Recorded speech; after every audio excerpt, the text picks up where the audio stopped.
Dr. Wright, thank you. Thank you for being here. In general, we want to know if the budget allows you to do what you need to do to serve our constituents well, and if not, what changes are you asking for? And if there's other stuff you need, let us know. We can't promise anything, but we can't do it if we don't know it. So with that, I will let you introduce everybody and begin. Yeah. To my left, I have Jim Diamond. He's Director of Finance for us. Thank you for having us. Thank you for allowing me the opportunity to discuss Metro Public Health Department's fiscal year 2023 budget. The mission in Metro Public Health Department is to protect, improve, and sustain the health and well-being of all people in Nashville and Davidson County. We currently have over 50 different programs or services that are supported by about 600 dedicated staff. These services are extremely varied, from women, infant, and children, Healthy Start, animal care and control, family planning, environmental services, and food inspections. In order to provide these services, we partner with multiple community-based, faith-based, and medical organizations throughout Davidson County, as well as other Metro departments. We're quite happy with the budget that we've been given, and I believe that it would be able to provide us with all the necessary funding to take on the responsibilities that we have as a health department for fiscal year 2023. So. Hopefully it will be an easier year than last year. The last 2 years have been. We can only hope. So I will say for everyone here, and other council members will say it as well, we are so appreciative of everything your department did to get us through, a pandemic that no one had ever imagined would happen in our lifetime. And it was, we were so appreciative of the long phone calls that y'all answered all our many questions. And as every new piece of information came, we adjusted to it, and I think people feel like Nashville came through that because of your hard work and leadership, and we're grateful for that. I had, I guess, two questions in mind, and then I'll see if other council members have questions as well. There is a position for public health administrator, and I guess it's working with the mayor's office. Can you explain what that role is and where that need comes from? Yeah, that is a senior policy type person. We did have one of our staff that was in the mayor's office this last year, Dia Cirillo, worked a lot with mental health, got partners in care and a number of other things that were able to be set up and are showing good results. We got this position to look at public health as a whole rather than just mental health. Dia's main expertise was mental health. Mental health is still important to us, but there are a lot of other areas of public health that also need to be looked at, and so that was where that position came from. Gotcha, thank you. And then there's also a reference in here to the Partners in Care program, which from everything that I've heard, both from police department and from people on the street being interacting with it, that it has been very successful in rediverting a lot of issues that otherwise the only solution is to arrest someone, and now we can actually provide them the help that they need. Can you explain what the Epidemiologist 1 Partners in Care is, and is that somebody on the street or someone in your office? Someone in our office. Okay. That epidemiologist, we use a lot of epidemiologists. They look at data. That's what they do full time. So they help us look at where are we making differences, what are the underlying problems. We use, for instance, the opioid report. Every opioid report that comes each week is put out by one of our epidemiologists. The epidemiologists put out our COVID reports. They pull all that data in and put it into a form that we can share with the public, with members of council, with the mayor's office, and such. So this is a person, as we expand the Partners in Care from the pilot with 2 precincts out to another 2 precincts, and then beyond to the full county, we felt that we were going to need it as one additional person there to help us with gathering that data. The other piece that they'll be used for is starting right after the first of the year, we intend to do a pilot for about 6 months, and that pilot will be a Partner in Cares that is a non-police response. So we will partner with fire and mental health and look at a way, something similar to probably what Denver's done, where we have a response team that is not police. They would be typically called out for a little less severe situation and such. So that's where that piece is because we want to collect all the data up front to know when we start that and look at the data afterwards, whether it's made a difference and how that's made that difference. So that's what we have that position for. That's great. And then that would be similar to the Denver Stars or the Eugene, Oregon Cahoots Yes. program. Yes. And we might call it HEALS here maybe if We might. I vote for that. So I just throw that out there. All right. I am so grateful to know that that's happening and to seeing where it is in the budget because I've promised a lot of people that we really are going to do it. So I'm thrilled to hear that that's happening. It's been clearly, I think the data shows that it's going to be really great, and I'm excited we're going to have the data to show that based on what we actually have.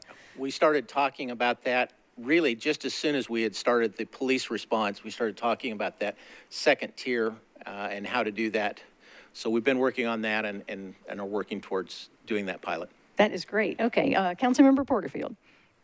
Thank you so very much. And Dr. Wright, thank you for everything that you do. I have a quick question about animal care and control. And we talked a little bit about this in our committee meeting before last. So I am now a proud pet mom. I've never been a pet person, and I adopted a pit bull. And I'm terrified of dogs, but I adopted one, and I adopted a kitten. So I went from none to two, and both of them came from the rescue on Hardin Place, and everyone there was phenomenal, but they were gravely, understaffed, and everyone was doing the best that they could, but it was really hard with, like response times and sending those adoption emails and them not having the ability to kind of reply back. And I know that you have a request for 6 FTEs, and it looks like 3 are animal control officers. I assume those are the ones that are actually going out if there's an animal out in the community.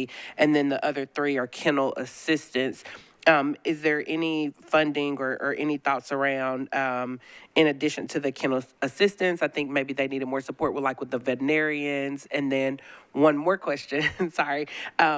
So there was one of my constituents who was actually looking at applying for one of the kennel assistant positions, but of course, the pay was a pretty low paying position, but also it required a valid driver's license. And that's not a position in which you're driving because you're not out catching the animals. And my understanding is that those are some vacancies and they're having problems filling it because of the low pay. So is there any consideration around how to make these positions more accessible for people in the community? Well, luckily, the mayor was and their budget was very generous, and the raising the minimum wage from $15 to $18 an hour will make a difference in these positions. These are one of the positions or set of positions that will be affected in the health department. So that will help with that. We've had a lot of turnover. We lost our director. We've now replaced them. We are losing our vet, but we have now offered and it's been accepted. So we do have a new vet coming on. We have, since we've changed the directors and we've got a new director in place, we've seen a decrease in our turnover. Seems to be a better environment within the department now. And we at least are stable. Adding these positions will help us be able to do more of what we really need to do. Not only are there these 3 animal control officers in our budget, in general services budget, there's actually trucks for them, which hasn't always been the case in the past. So we were taken care of in that regard, so we will have those. As far as the driver's license, I'm not aware of that, but I will look into it because you're right. If we don't need that and that's keeping us from being able to get qualified people, then we will look at that piece. I can reach out to Les and we can Yeah. work on that. So if you have a constituent, please contact our HR director, and we'll get in touch with you and give them our HR director's information. So because I think that is something that can be. Yep. Thank you. Great, Not thank for you. an officer, but a kennel probably. Yeah. Good? Okay, great. Councilmember Radford. Thank you, Chair. Couple of questions. So following up on Councilmember Porterfield's questions about Metro Animal Care Control, it's no secret with them being in my district, I've kind of taken on the role as their biggest cheerleader. With these 6 positions that are in this budget and the trucks that are in this budget, where are we still at as far as positions needed to be, quote, fully staffed? Are you talking about, Can you share that microphone? sir, are you talking about in comparison to peer cities or? Correct. Or maybe not so much peer cities, because that's probably way out of Sure. scope, but the current needs that we have, where are we at? How many positions short are we? Sure. We currently have 12 vacancies at MAC with 2 in process. So pending background checks and all physicals and all of that. So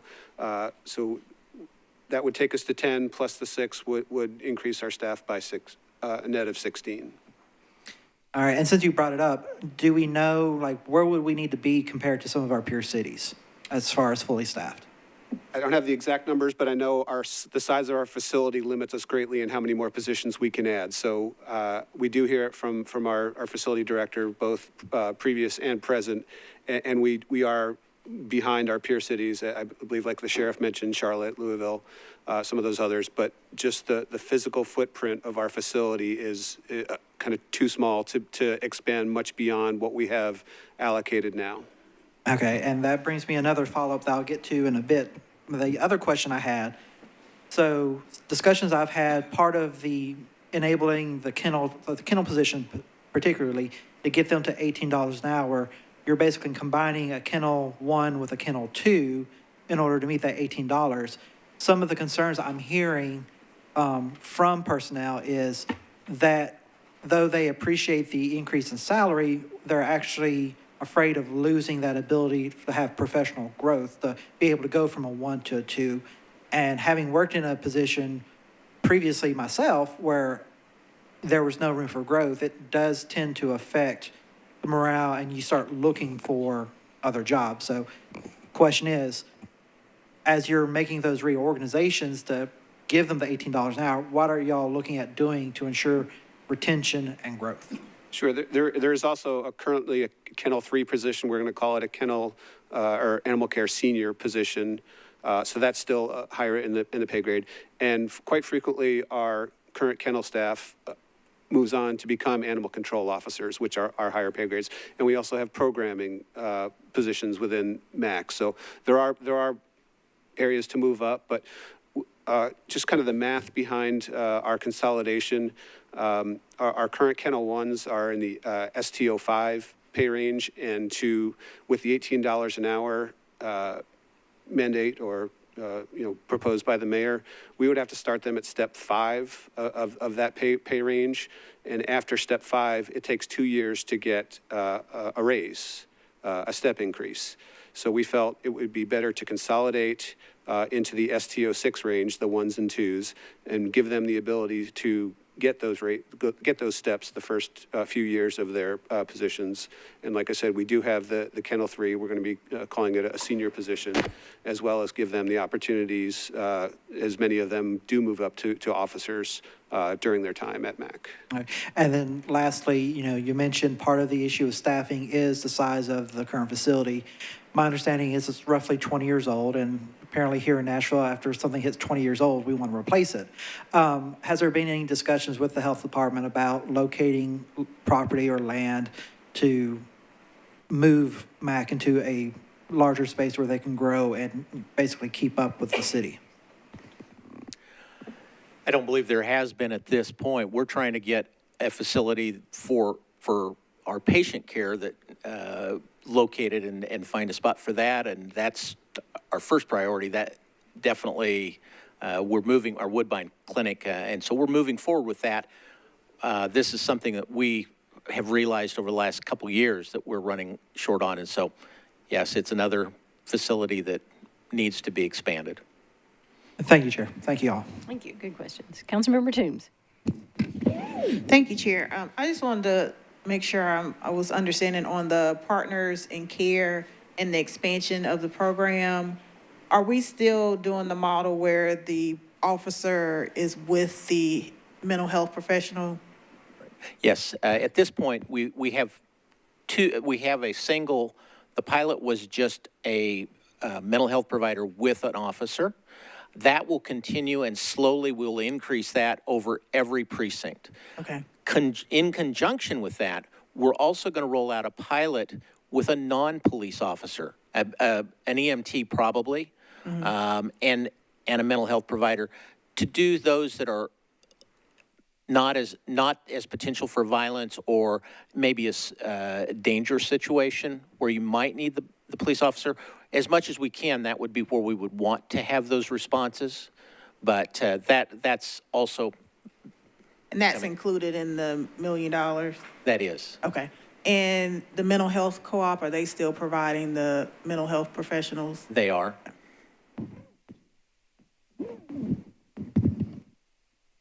Councilmember Syracuse. Thank you, Chair.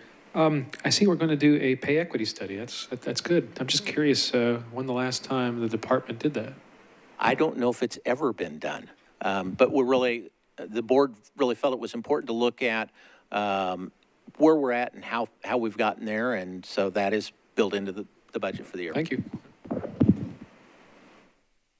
We appreciate that. We have watched too many good professionals get stolen by private industry, so let's make sure we're paying them what they're worth. Other questions or comments?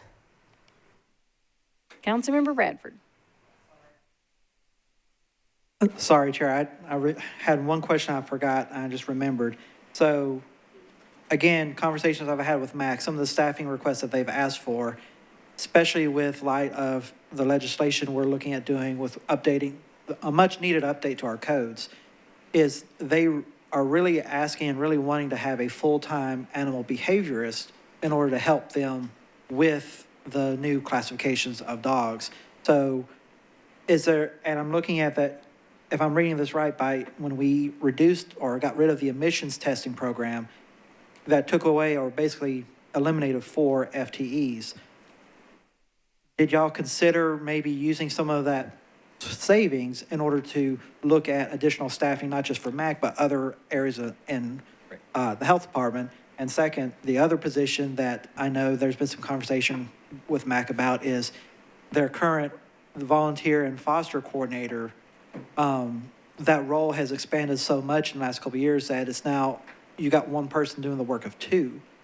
And so they're hoping to kind of split that into 2 separate positions. So is there any opportunity either this year in this budget or on next budget to try and get those 2 positions filled for MAC? Yeah, it wasn't, these weren't brought forward.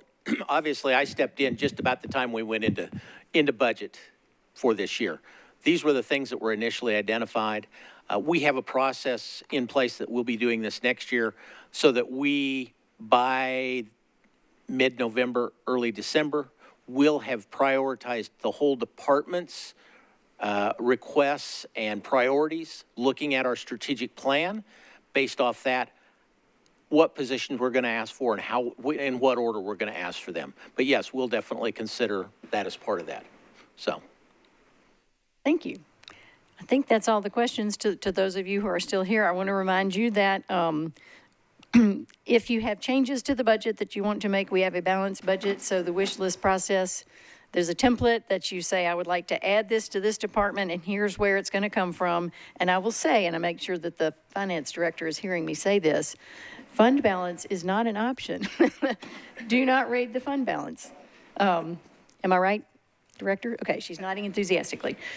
So with that, if you have tweaks you want to make to the budget, this is the reason we hear these departments, and the proper response and channel is to fill out those templates, send them into Director Darby.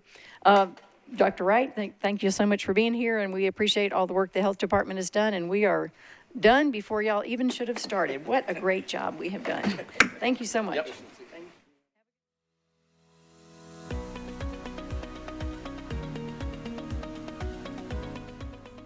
This has been a service of the Metro Nashville Network.